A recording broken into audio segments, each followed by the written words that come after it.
地球热到高温哦，一直在创纪录。今年恐惊是咱人类史上目前为止上热的一冬哦。今年的8月，佮继续改写有史以来上高温的纪录。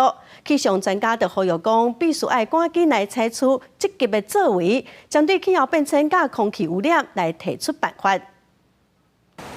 全世界海面的温度一直升悬，北极海的冰甲往年同期比，今年是上少的。地球拄则经历过有记录以来上热的热天，今年的6、7、8月连续3个月，拢是史上同期上悬温。世界气象组织欧洲的哥白尼气候变化服务吹达讲，地球的表面有超过70%海洋，这么海面温度要到摄氏21度，是史上上悬。Many of the gases that are responsible for climate change are also emitted by the same sources that cause air pollution. There is an intricate link in the set of chemical reactions whereby atmospheric pollutants are produced in part from global greenhouse gases. So the subject needs to be treated as one. 哥白尼气候变化服务的负责人布诺坦普讲，即马唔但是有新的极端气候事件，而且这款新冠记录拢是连续一直发生。科学家利用树仔的年轮、冰角的心，抑个其他的指标来估算。而即马世界温度是比12万年前的温度拢较悬。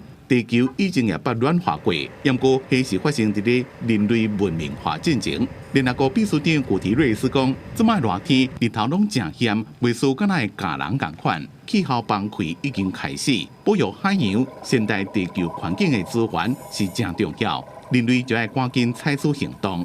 公司新闻黄文玲编辑。